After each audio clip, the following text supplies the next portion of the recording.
नमस्कार, मैं हूं पूजा सिंह और अब वक्त हो चुका है करंट अपडेट्स का। प्रधानमंत्री मोदी आज करेंगे पांडुलिपि मिशन का शुभारंभ।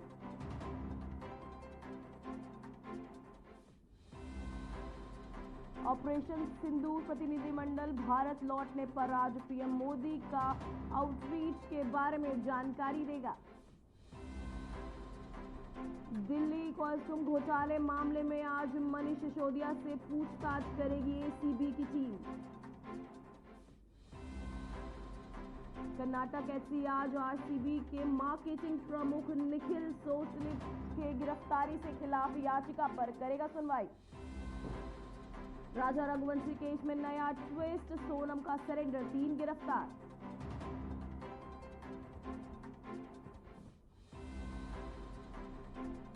आज होगी जासूसी के आरोप में गिरफ्तार यूट्यूबर ज्योति मल्होत्रा के केस में पहली सुनवाई। कोलकाता पश्चिम बंगाल विधानसभा का मानसून सत्र आज से होगा शुरू।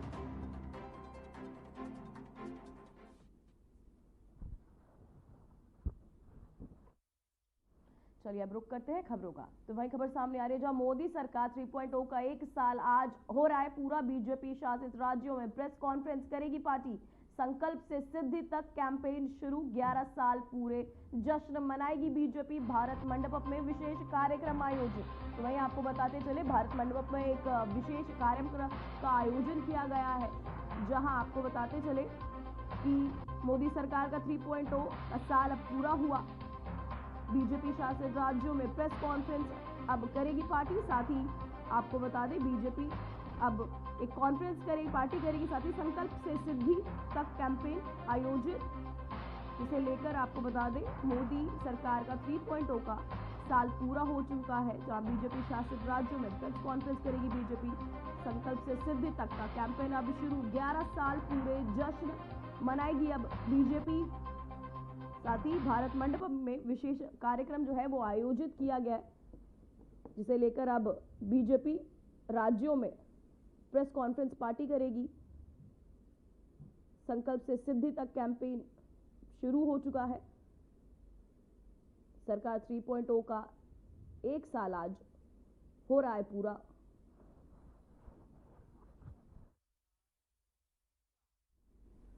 तो वही खबर सामने आ रही है जहां राष्ट्रीय पांडुलिपि मिशन का शुभारंभ आज पीएम मोदी करेंगे पांडुलिपि मिशन का शुभारंभ। पुनर्विकसित मिशन का बजट बढ़ा 3.5 करोड़ रुपए से बढ़ाकर 60 करोड़। तो वही 3.5 करोड़ से बढ़ाकर अब 50 करोड़ किया गया है।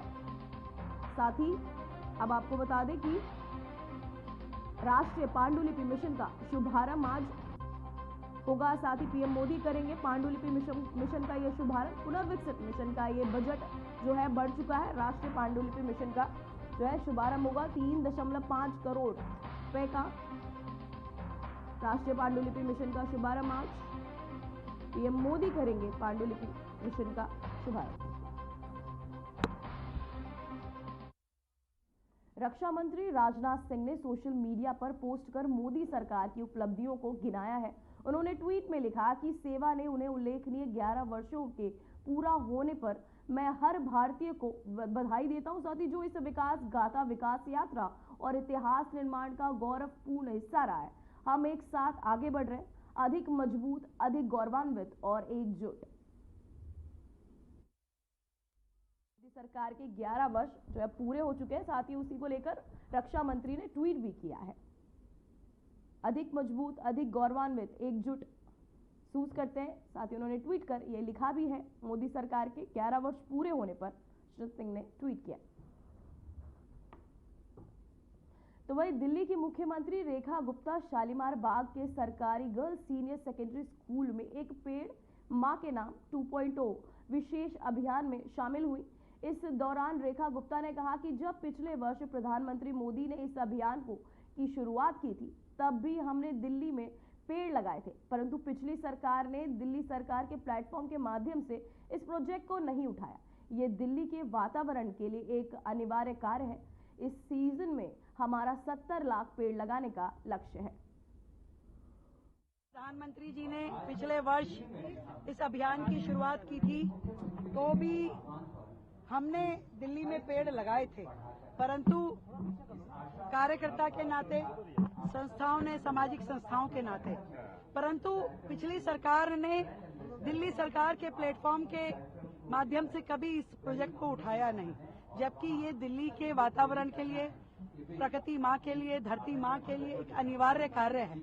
तब भी ये काम होना चाहिए था। मुझे खुशी है कि ये एक पेड़ माँ के नाम जो सेकंड सीरीज शुरू हुई है, इसमें दिल्ली सरकार के माध्यम से हर एक विभाग, हर हमारा स्कूल, हर संस्थान इस पेड़ के अभियान में जुड़ेगा। हर व्यक्ति से, सामाजिक संस्थाओं से, दिल्ली के निवासियों से हमारा ये निवेदन रहेगा कि हम सब मिलकर के अपनी माँ के नाम, प्रकृति माँ के नाम, धरती माँ के नाम एक पेड़ माँ के नाम लगाएं और इस दिल्ली को और हरा भरा करें।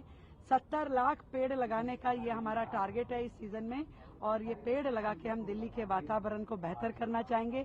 आदरणीय प्रधानमंत्री जी के नेतृत्व में दिल्ली एक पेड़ माँ के नाम इस अभियान को उठाए।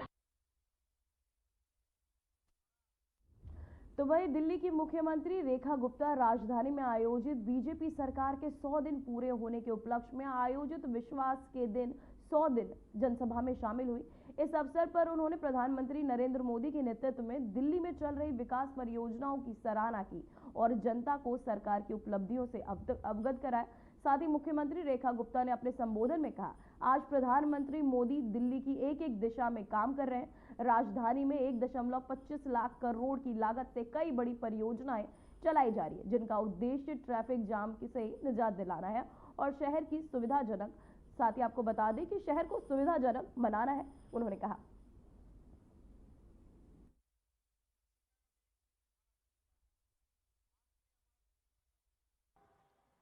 दिल्ली में कोई भी दिक्कत होती थी तो वो लोग कहते थे ये हमारा नहीं है, ये तो एलजी का है, ये तो पीएम साहब का है, हम क्या करें, हम तो बेचारे कुछ कर ही नहीं सकते।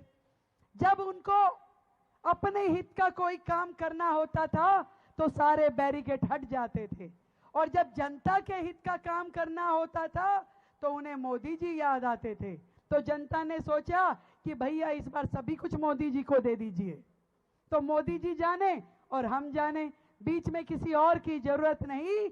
और आज वो दिन है कि मोदी जी दिल्ली के लिए एक एक दिशा में काम कर रहे हैं। आज 1.25 लाख करोड़ के प्रोजेक्ट दिल्ली में आदरणीय मोदी जी के द्वारा अनेक सड़कें, हाईवे, पेरिफेरीज बनाने के लिए लगाए गए ताकि दिल्ली में ट्रैफिक कंजेशन खत्म हो पाए। आज यमुना की सफाई का कार्य शुरू हो पाया, जिसके लिए केंद्र ने बड़ी मदद दी, और आज की आपकी अपनी सरकार लगातार दिन रात यमुना सफाई के काम पे निगरानी रखे हुए है। जो दिल से जुड़ा हुआ विषय है, यमुना जो हमारी मां है, जिसके ऊपर पिछली सरकारों ने केवल राजनीति करी।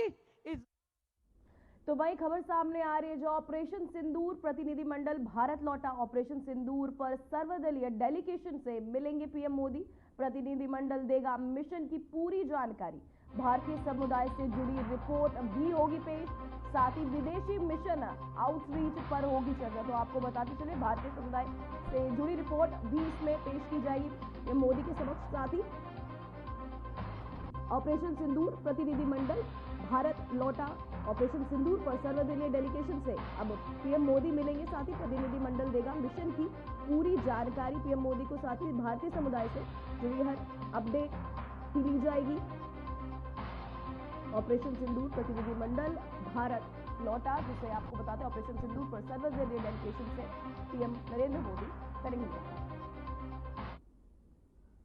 तो वहीं ओडिशा के मुख्यमंत्री मोहन चरण मांझी ने लोक सेवा भवन में आयोजित एक महत्वपूर्ण बैठक में प्रमुख उद्योग जगत के नेताओं, एमएसएमई उद्यमियों, महिला उद्यमियों और स्टार्टअप प्रतिनिधियों के साथ ओडिशा के विकास और भविष्य की पहलों पर विस्तार से चर्चा की है। इस बैठक में उद्देश्य राज्य की अर्थव्यवस्था को मजबूत बनाना, नए रोजगार सृजन के अवसर पैदा करना और भविष्य आपको बताते चले, नए रोजगार सृजन के अवसर प्रदान करना और महिला एवं नवोदित उद्यमियों को प्रोत्साहन देता था। बैठक में एमएसएमई सेक्टर को बढ़ावा देने के लिए नई नीतियां, स्टार्टअप सिस्टमैटिक को मजबूत करने और महिला उद्यमियों को साथ ही बहुत ही महत्वपूर्ण चीजें की गई। साथ ही जगत के प्रतिनिधियों के साथ सरकार की पहलों की सराहना भी करते हुए सहयोग की प्रतिबद्धता व्यक्त की गई।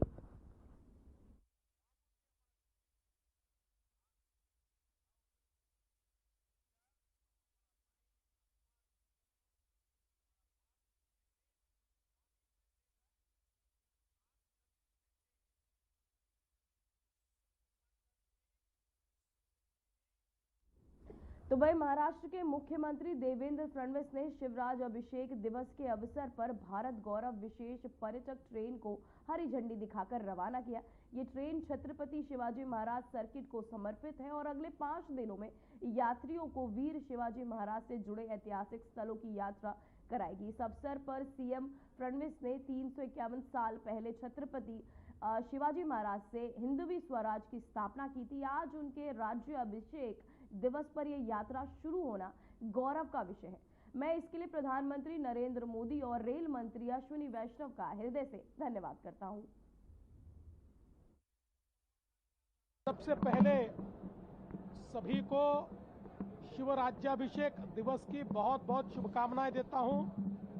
351 साल पहले आज ही के दिन स्वधर्म, स्वराष्ट्र, स्वभाषा इस प्रकार की त्रिसूत्री को लेकर हिंदवी स्वराज की स्थापना छत्रपति शिवराय ने की थी और ऐसे पवित्र दिन पर भारत सरकार के माध्यम से भारत गौरव यात्रा ट्रेन, जिसमें छत्रपति शिवाजी महाराज सर्किट आज शुरू किया गया है। 5 दिन छत्रपति शिवाजी महाराज की जो प्रेरणा स्थली है, चाहे फिर वो स्वराज की राजधानी रायगढ़ हो या फिर उनकी जन्मस्थली शिवनेरी हो, ऐसे कई जगह पर हमारे प्रवासियों को लेकर जाएगी। मैं प्रधानमंत्री मोदी जी का और रेलवे मंत्री अश्विनी वैष्णव जी का बहुत आभार व्यक्त करना चाहता हूं कि हमारी प्रेरणा और हमारी गौरव, ये दोनों को एक प्रकार से उजागर करने वाली, पुनर्स्थापित करने वाली और हमारी तरुणाई को प्रेरणा देने वाली इस ट्रेन को आज शुरू किया गया है। अभी अभी हमने हरी झंडी दिखाकर इसको रवाना किया है। देखिए, पहले ही विजिट में पूरी ट्रेन फुल है। 710 प्रवासी इसमें प्रवास कर रहे हैं, 150 से ज्यादा महिलाएं हैं और सबसे खुशी की बात यह है कि 80% से ज्यादा प्रवासी 40 साल के नीचे के हैं। मतलब जो तरुणाई अपना इतिहास और अपना गौरव देखना चाहती है, वो इसमें प्रवास कर रही है।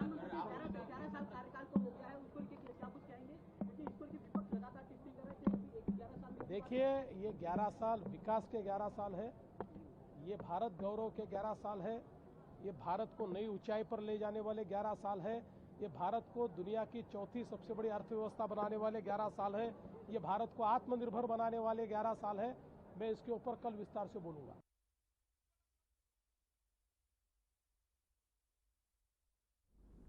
तो वही खबर सामने आ रही है, जो आरसीबी मार्केटिंग हेड याचिका पर सुनवाई होगी। जहां निखिल सोसले केस में आज सुनवाई है, साथ ही कर्नाटक हाईकोर्ट में अहम सुनवाई आज। साथ ही आपको बता दें, गिरफ्तारी रोकने की याचिका पर अब सुनवाई है, तो हाईकोर्ट में अहम सुनवाई आज। गिरफ्तारी रोकने की याचिका को लेकर ये सुनवाई, आरसीबी मार्केटिंग हेड की गिरफ्तारी को लेकर ये सुनवाई, साथ ही आरसीबी की याचिका पर ये सुनवाई है। साथ ही निखिल सोसले केस में ये आज सुनवाई होनी है। तो कर्नाटक हाईकोर्ट में अहम सुनवाई आज होगी। गिरफ्तारी रोकने की याचिका पर ये सुनवाई होगी। आरसीबी मार्केटिंग हेड की याचिका पर ये सुनवाई। तो वहीं बिहार के उप मुख्यमंत्री सम्राट चौधरी ने कांग्रेस नेता राहुल गांधी के हालिया बयान पर तीखा हमला किया है। सम्राट चौधरी ने कहा कि राहुल गांधी को लोकतंत्र की समझ नहीं है और वे हार के कारण भारत के लोकतंत्र पर भरोसा नहीं करते। उन्होंने कहा, राहुल गांधी और उनकी पार्टी तानाशाह रवैया अपनाते हैं। ये लोग किसी भी कीमत पर सामने की परिवार को नहीं देखना चाहते। देश की जनता प्रधानमंत्री नरेंद्र मोदी पर पूरा भरोसा करती है। साथ ही राजनीतिक गलियारों में इस वक्त बयान को लेकर चर्चाएं भी जारी है। साथ ही जहां समर्थक और विपक्षी दोनों ही इस मुद्दे पर अपनी अपनी राय भी दे रहे हैं। पार्टी के नेता राहुल गांधी जी को लोकतंत्र समझ में नहीं आएगा, क्योंकि उनके परदादा पंडित नेहरू लोकतंत्र से प्रधानमंत्री नहीं बने थे। अंग्रेजों के गुलामी करके इस देश के प्रधानमंत्री बनने का काम किया। और राहुल गांधी को इसलिए भरोसा नहीं है भारत के लोकतंत्र पे, क्योंकि वो हार जाते हैं। जहां जीत गए, चाहे वो हिमाचल हो, तेलंगाना हो, कर्नाटक हो, उन्होंने भंग नहीं किया। भंग करके चुनाव में जाते, तब तो हम मानते कि आपको लोकतंत्र जो देश की जनता ने वोट किया और जो आपने इलेक्शन कमीशन पर आरोप लगाया, उसमें फर्क दिखता। इसलिए मेरा स्पष्ट मानना है, ये तानाशाह लोग हैं, ये अपने सामने किसी परिवार को देखना नहीं चाहते हैं। देश में यशस्वी प्रधानमंत्री नरेंद्र मोदी पर जनता का भरोसा है। इसलिए राहुल गांधी जी और गांधी परिवार को लगता है कि लोकतंत्र पर ही प्रश्न उठा दो, जबकि बिहार लोकतंत्र की जननी है। यहीं से लोकतंत्र पूरे दुनिया में जाने का काम किया।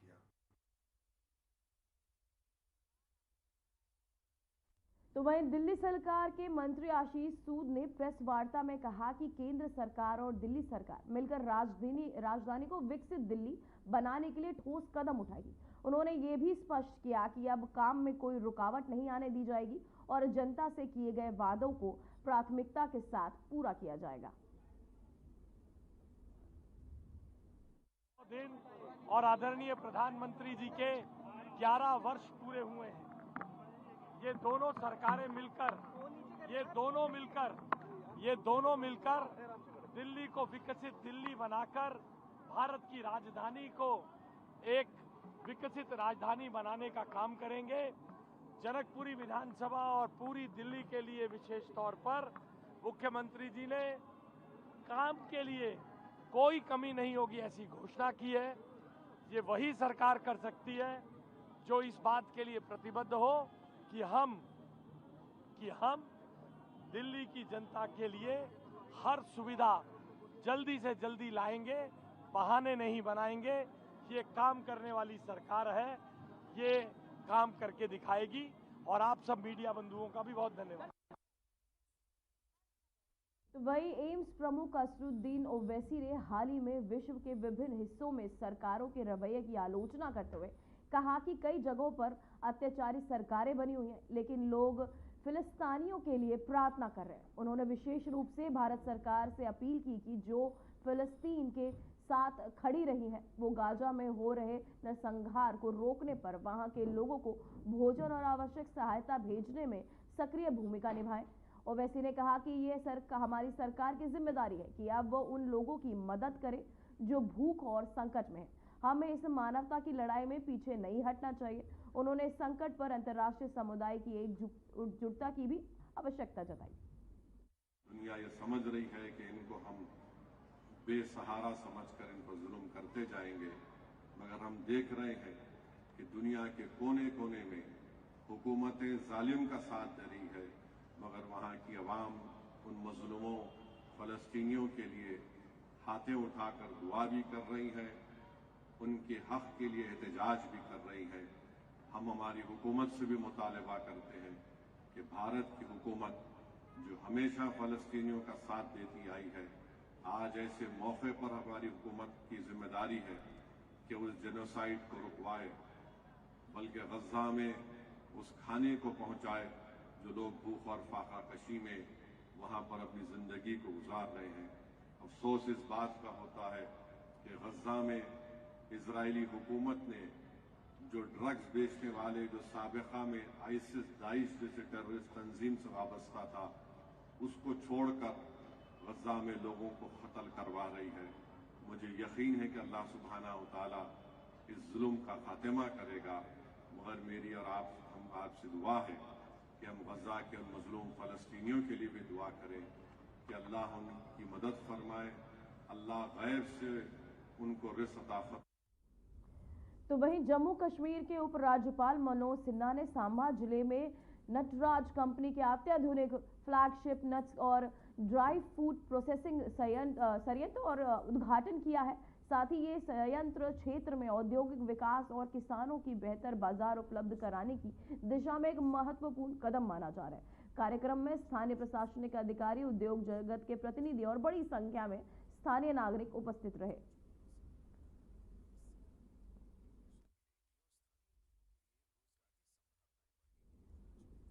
तो वहीं त्रिपुरा के मुख्यमंत्री डॉक्टर माणिक साहा ने उमाकांत मिनी स्टेडियम में भी B division league football tournament 2025-26 का औपचारिक उद्घाटन किया।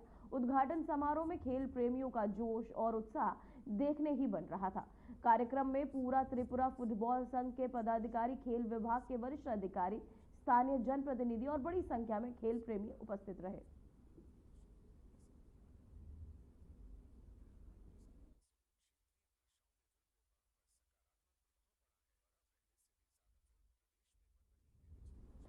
तो वहीं इंदौर के राजा रघुवंशी हत्याकांड में मेघालय पुलिस को बड़ी सफलता मिली है।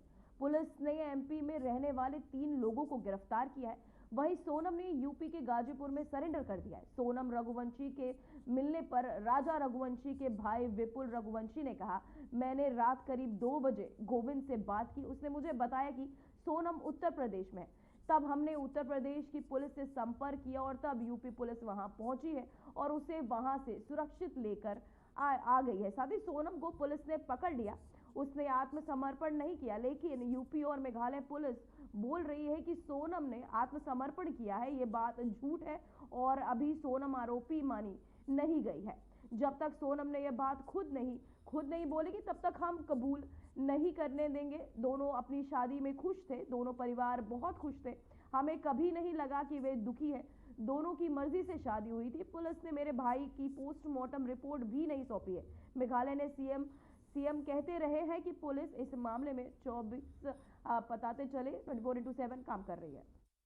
देखिए, मेरी बात रात को गोविंद से करीब अपने 2 बजे करीब बात हुई थी मेरी, और गोविंद ने कहा था भैया मेरी सोनम से बातचीत हुई 2:45 बजे करीब, और सोनम ने कहा भैया मैं यहाँ पे हूँ अभी और अपने करीब यूपी में। और यूपी में कंफर्म उसको सोनम को इसलिए नहीं था, तो वहाँ पे जो 2 लोग थे जिनके थ्रू उन्होंने फ़ोन पे बात करी सोनम ने थी, तो सोनम ने कहा था बोले मैं बिट्टी बोल रही हूँ, उसका नाम घर का नाम बिट्टी है। तो गोविंद ने कहा तो बिट्टी बोल रहे थे, मुझे वीडियो कॉलिंग कर, मुझे कंफर्म कर पहले तो तू है तो कौन है दूसरा है। तो उसने जब सारी बातें वीडियो कॉलिंग पे करके क्लियर करी, फोटो दिखाई उसने, वीडियो कॉलिंग करी उसने, तो सोनम को समझ गया था वो। तो गोविंद बोले हाँ सोनम ही है। तो फिर हम लोगों ने वहाँ पे जैसे कि यूपी पुलिस जो है उनसे संपर्क करा, और संपर्क करके फिर उनको बताया गया सर वहाँ पे सोनम रघुवंशी जो है एक जंगल में अकेली खड़ी है, तो आप वहाँ पे चले जाइए और जाके वहाँ से उसको ले आइए। तो यूपी पुलिस वहाँ पे आना हुआ है और सोनम को सेफ लेके गई है वहाँ से। इसमें ये मीडिया में चल रहा है, तो इसमें अभी तो यूपी पुलिस बोल रही है और अपने मेघालय पुलिस बोल रही है सोनम रघुवंशी जो है उसने सिलेंडर किया गया। सिलेंडर उसने नहीं किया है, ये बात झूठ है पहली चीज़ तो। और अभी सोनम जो है, सोनम अभी आरोपी मानी नहीं गई है। उसमें जो आरोप लगाए गए अभी अलग गए हैं, जो 3 लोग अभी इंदौर में जो पकड़े गए हैं, जब तक सोनम रघुवंशी मुझसे नहीं बोल देगी जब तक हम लोग मानने को राजी नहीं बात को। शादी सहमति से हुई थी, दोनों परिवार की सहमति से हुई थी, दोनों के बच्चन की सहमति से शादी हुई थी। वहाँ की जो सरकार है वो स्टार्टिंग से पहले दिन से ही गलत बोल रही है, झूठ बोल रही है वो। अच्छा हाँ।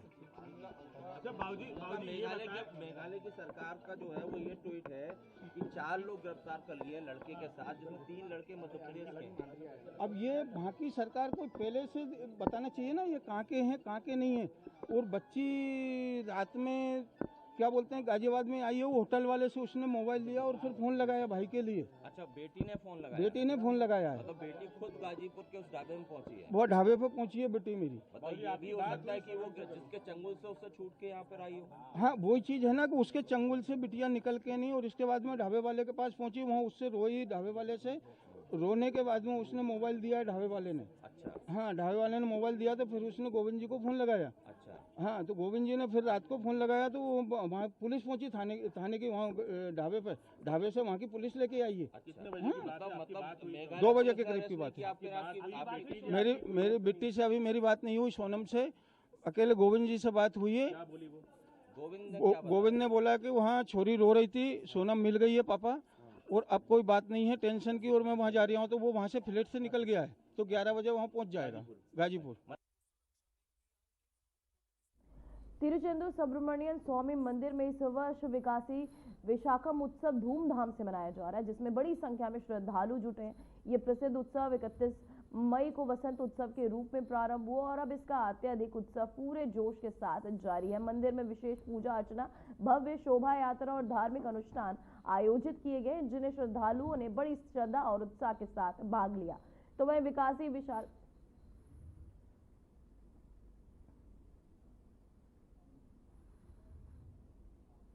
पुरी में इस बार 27 जून से जगन्नाथ रथ यात्रा 2025 की भव्य तैयारियां जोरों पर। यह वार्षिक त्योहार लाखों श्रद्धालुओं को आकर्षित करता है और धार्मिक उत्साह का केंद्र रहता है। यह रथ यात्रा के दौरान भगवान जगन्नाथ, उनके भाई बलभद्र और बहन सुभद्रा को 3 विशाल लकड़ी के रथों में बैठाकर भक्तों द्वारा गुंडिचा मंदिर तक ले जाया जाता है। यहाँ वे 1 सप्ताह तक ठहरते हैं, जिसे गुंडिचा मंदिर का निकास कहा जाता है।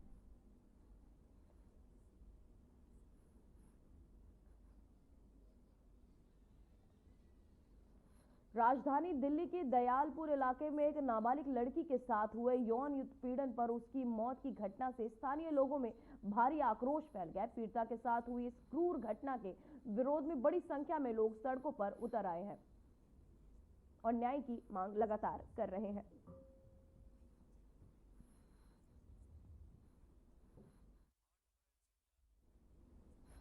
फिलहाल खबरों में बस इतना ही। मुझे दीजिए इजाजत। नमस्कार।